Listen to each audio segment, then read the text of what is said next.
Hello friends, welcome back to my YouTube channel Alka academy. मैं हूं आपकी फ्रेंड अलका। तो आज मैं इंग्लिश में प्रैक्टिस सेट लेकर आई हूं जो आपके एग्जामिनेशन के लिए काफ़ी इंपॉर्टेंट है। आपको एक ही वीडियो में सारे क्वेश्चंस सेट मिलेंगे। ओके, तो चलिए फ्रेंड्स, क्वेश्चंस की ओर बढ़ते हैं उससे पहले मेरे इस वीडियो को लाइक और शेयर कीजिए और सब्सक्राइब कर बेल आइकन पर क्लिक करके आने वाली सारी वीडियोज़ के लिए अपडेट रहें। तो चलिए फ्रेंड्स, हम देर ना करते हुए अपने क्वेश्चन की ओर बढ़ेंगे। क्वेश्चन नंबर 1, तो ये फिल इन द ब्लैंक्स है friends. Question number 1, the banyan tree has fallen dash the road. Option A above, option B in, option C across and option D between. तो बताइए friends, इस blanks में कौन से word सही होगा, कौन सा प्रीपोजिशन सही होगा।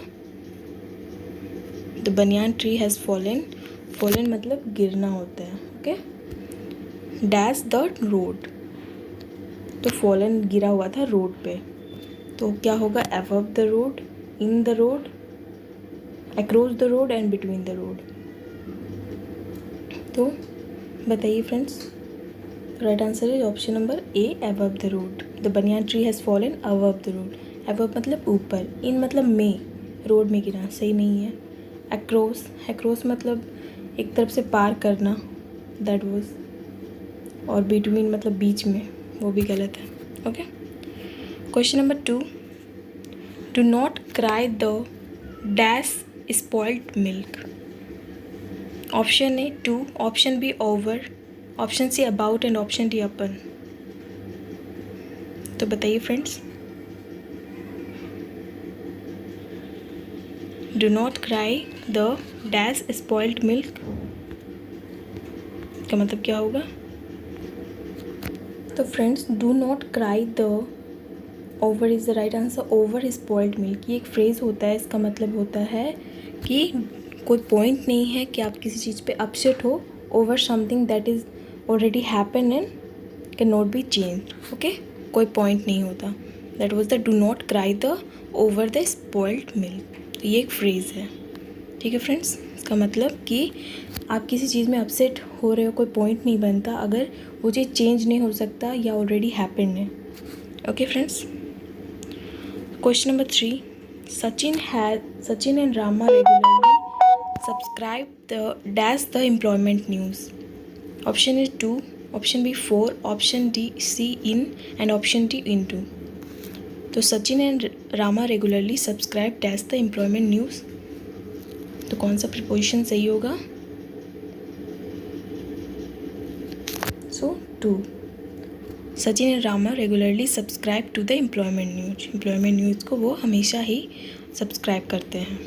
Okay, question number 4, all of us should abide dash the law of our country. Option A by, option B on, option C 2 and option D in.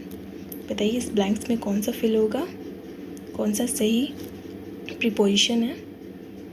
So friends, abide के साथ हमेशा ही हम बाई का use करते हैं। Already note down कीजिए ये कि आप कभी भी यूज़ करोगे अबाइड के बाद हम बाई का यूज़ करते हैं। अबाइड बाई मतलब किसी चीज़ का पालन करना।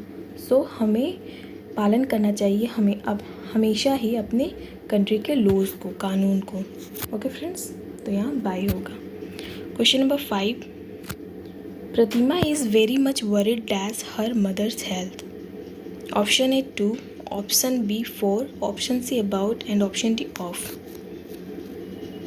तो प्रतिमा बहुत वरीड है अपनी मदर्स के हेल्थ को लेकर, पे कौन सा सही प्रीपोजिशन है। About, about her mother's health. Pratima is very much worried, बहुत वरीड है, चिंतित है अबाउट हर मदर्स हेल्थ को लेकर। Okay, question number 6, everyone in this universe is accountable dash his actions. 4, about, of and against. तो बताइए friends, सो accountable मतलब क्या होता है, रिस्पॉन्सिबल।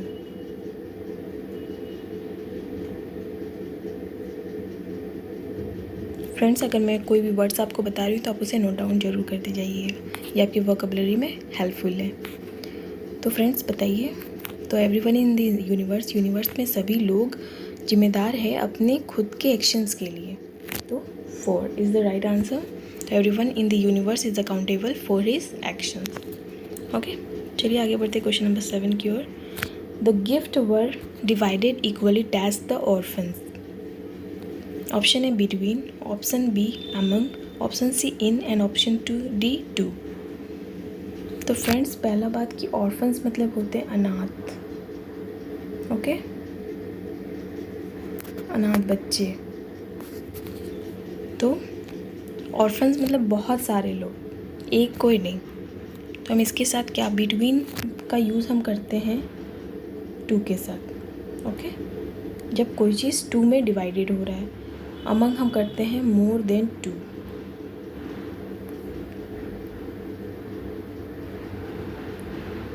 इन मतलब तो में हो गया. टू मतलब वो भी गलत है. तो यहाँ पे इक्वली डिवाइडेड करना है गिफ्ट्स. ऑर्फन्स अनाथ हो गए बहुत सारे बच्चे. अनाथ में कोई एक नहीं, अनाथ के सारे बच्चे. तो बिटवीन होगा नहीं क्योंकि ये 2 पर्सन्स या 2 चीज़ों में डिवाइडेड के लिए होगा. तो यहाँ पे among is the right answer. Among the orphans. Okay, यहाँ पे मोर देन 2 होते हैं, वहाँ पे अमंग का यूज होता है. Question number 8. I have been ill dash Monday last from since on and of. तो बताइए फ्रेंड्स,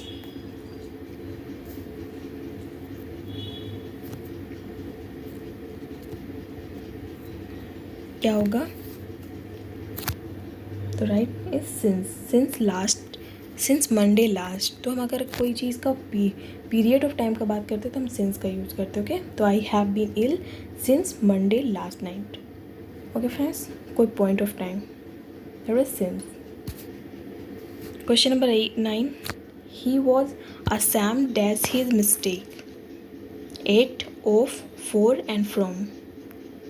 असैम्ड मतलब शर्माना, मतलब अशैम्ड होना, शर्म से झुक जाना, अपनी गलती से शर्म से झुक जाना. That was अशैम्ड.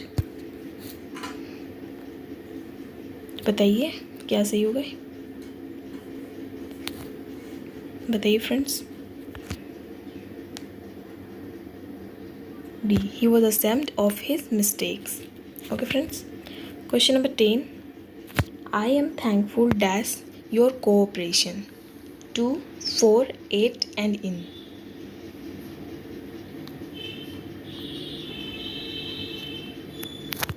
तो बताइए friends. So I am thankful to your cooperation. Cooperation मतलब सहयोग करने का. Okay.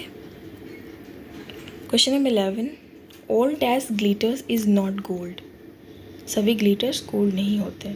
So those, these, that and the.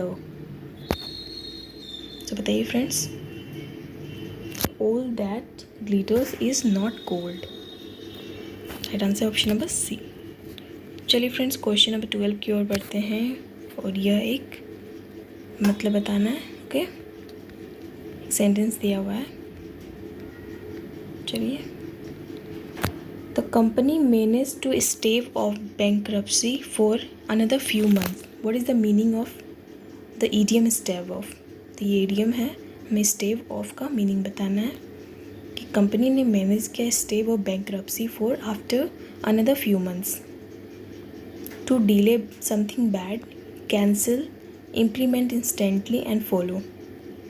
तो स्टेव ऑफ मतलब क्या होता है, डिले करना. To delay something bad, bankruptcy कुछ चीज़ बैड है तो कंपनी ने मैनेज किया, उसे डिले कर दिया कुछ अनदर फ्यू मंथ्स के लिए. ओके, तो स्टेव ऑफ मतलब टू डिले समथिंग बैड.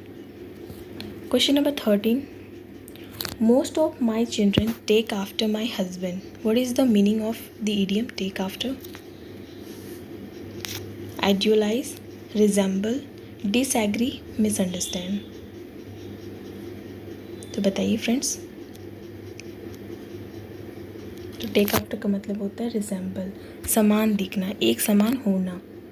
तो most of my children, most जो मेरे चिल्ड्रन में से most take after my husband, मेरे हस्बैंड जैसे दिखते हैं. So resemble is the right answer. Take after का मीनिंग क्या होगा, रिजेंबल. चलिए फ्रेंड्स, क्वेश्चन नंबर 14 की ओर बढ़ते हैं. तो यहाँ पे बताना है करेक्टली स्पेल्ड, बताना which word is correctly spelled. almighty, almighty, ALLMIGHT, ALMITY and ALMIGHTY। तो बताइए कौन सा करेक्ट स्पेलिंग है? ऑप्शन ए, बी, सी या डी? तो right answer option number A, ALMIGHT। Almighty मतलब क्या होता है? सर्वशक्तिमान, more powerful. Okay,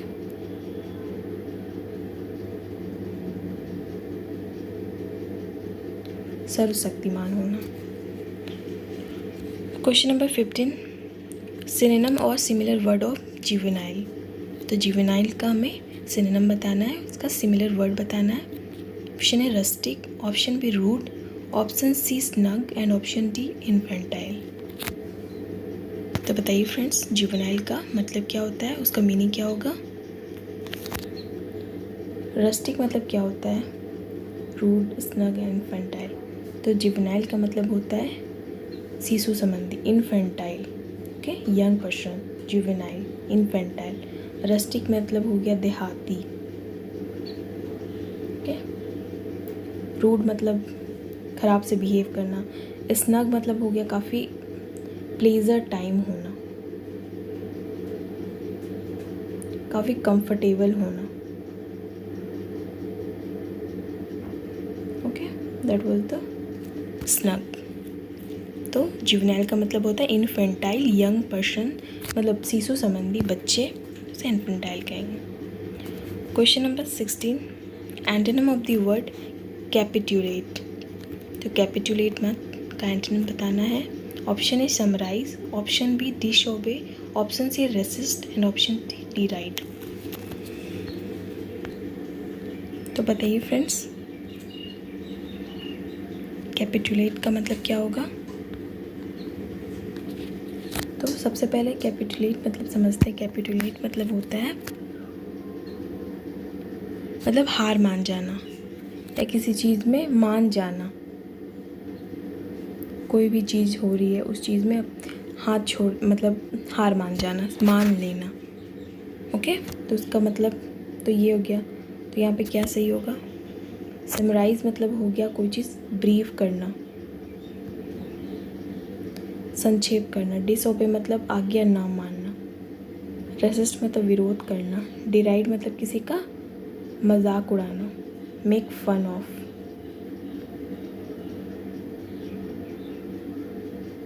something. Okay, तो बताइए फ्रेंड्स, कैपिटुलेट का एंटोनिम्स क्या होगा? तो इसका राइट मीनिंग होगा रेसिस्ट करना।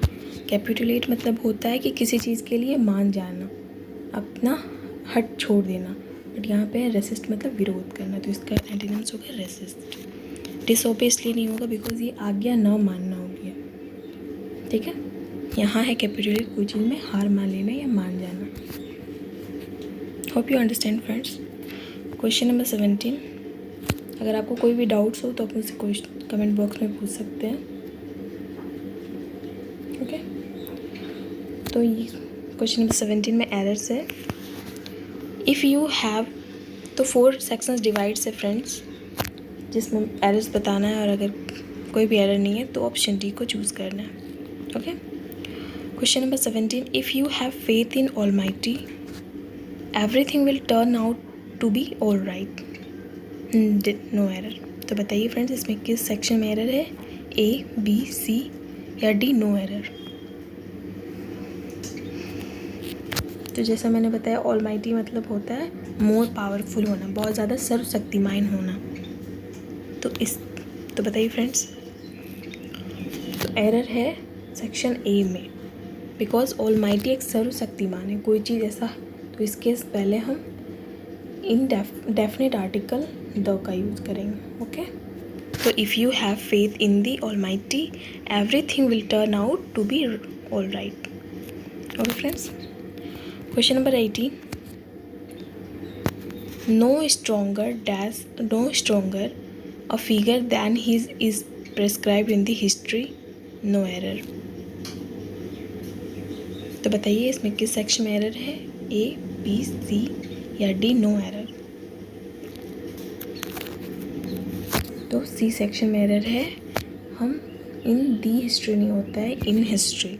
No stronger figure then his is subscribe in history. In the history कभी नहीं यूज़ होगा, इन हिस्ट्री। ओके फ्रेंड्स, तो सेक्शन सी में एरर है। Question number 19, a person who searches for and collects discarded items is called.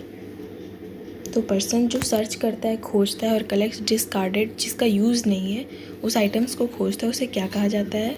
Scavenger, paper, beggar and bankrupt. तो बताइए friends, तो अ person who searches for and collect discarded items is called scavenger. तो उसे scavenger कहा जाता है, जो छोड़ी हुई चीज़ को खोजता है, उसे कलेक्ट करता है, दैट वाज स्कैवेंजर। पॉपर मतलब होता है कंगाल होना, बहुत ज़्यादा वेरी पुअर होना। Okay, pauper. बेगर मतलब तो भिखारी होता है। बैंकरप्ट मतलब जो दिवालिया हो गया हो, उसे कोर्ट की तरफ से दिवालियापन घोषित कर दिया गया, that was bankrupt. Okay, question number 20, I am well versed dash in English, for, in, about, with. तो वर्स्ट मतलब होता है बहुत अच्छा होना उस चीज़ में, किसी चीज़ में बहुत ज़्यादा सही होना। तो I am well versed in English.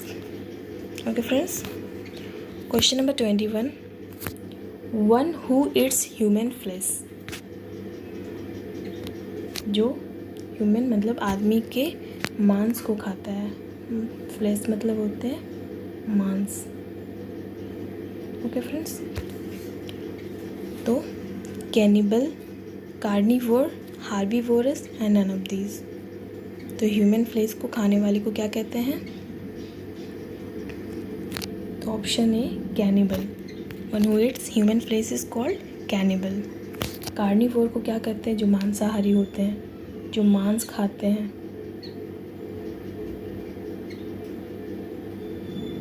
Okay, herbivores मतलब क्या होता है?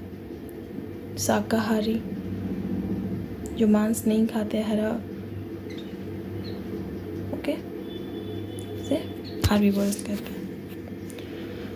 चलिए फ्रेंड्स, आगे बढ़ते हैं क्वेश्चन नंबर 22 की ओर। तो एरर्स इसमें भी है, तो यहाँ पे ये चीज़ नहीं होगा। चलिए आगे बढ़ते हैं। तो not only she went to Kashmir but also stayed there for a month, no error. तो बताइए किस सेक्शन में एरर है? ए, बी, सी या डी, नो एरर। तो बताइए फ्रेंड्स।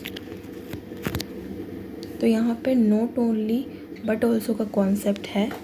इट मीन्स पहले हम हमेशा ही इस कॉन्सेप्ट में देखेंगे कि बट ऑल्सो जो है दूसरे वाला, वो उसके बाद कौन सा चीज़ यूज़ हो रहा है। इट मीन स्टेड हो गया या तो सेकेंड फॉर्म या थर्ड फॉर्म।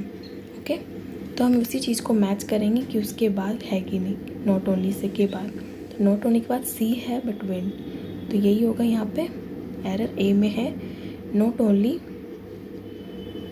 यहाँ पे होगा not only she not only went to Kashmir but also stayed there for a month. तो पहले सी होगा then not only. Okay friends, तो यहाँ स्टेड है क्योंकि वर्ब टू है, इसकी वजह से यहाँ पे वेंट दो वर्ब टू है, उससे पहले नॉट ओनली का यूज होगा। ठीक है friends, question number 23, the best way to children's poor test grades is to teach again the lesson and give a second test. तो एक बेस्ट वे क्या होता है जिस चिल्ड्रंस के बहुत ही ख़राब ग्रेड्स को फिर से पढ़ाना और उसका सेकेंड टेस्ट लेना। Option A rectify, option B right, option C revise and option D reform. तो बताइए फ्रेंड्स, इस वर्ड का राइट मीनिंग क्या होगा? तो रेक्टिफाई करना मतलब उसको फिर से सुधारना। ओके,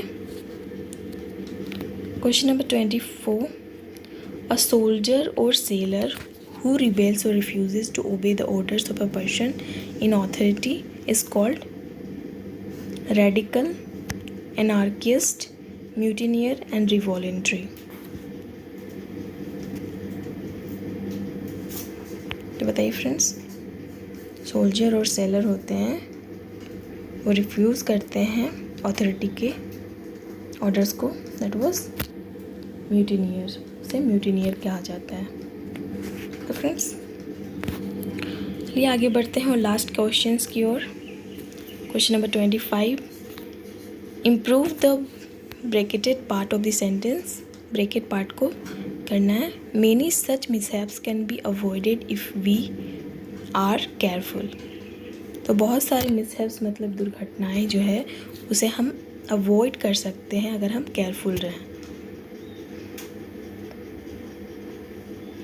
तो बताइए फ्रेंड्स, बी माइस्ट beware and no improvement. तो यहाँ पे नो इम्प्रूवमेंट होगा, बिल्कुल सही है। ये प्रेजेंट की बात हो रही है। हम अवॉइड कर सकते हैं सारी मिसहैप्स को, दुर्घटनाएं को, अगर हम केयरफुल रहें तो। फ्रेंड्स तो ये सिंपल टेंस है जिसकी वजह से हम आर का यूज़ करेंगे। तो चलिए फ्रेंड्स, आज के मोस्ट 25 क्वेश्चंस कंप्लीट हो गए। ये सारे इंपॉर्टेंट क्वेश्चंस हैं, आपके एग्ज़ाम में ज़रूर पूछे जाएंगे, आपके एग्ज़ाम में काफ़ी हेल्पफुल है और ये एक प्रैक्टिस सेट है। तो चलिए फ्रेंड्स, हम और सारे इंपॉर्टेंट क्वेश्चन अगले वीडियो में और सारे इंपॉर्टेंट क्वेश्चंस के साथ मिलेंगे। तो फिर चलिए, अगर आपको मेरी वीडियो अच्छी लगी तो प्लीज़ लाइक और शेयर कीजिए और सब्सक्राइब कर बेल आइकन पर क्लिक करके आने वाले सारे वीडियोज़ के लिए अपडेट रहें। तो आप अपना ख्याल रखिए, अपने फैमिली का ख्याल रखिए। Thank you.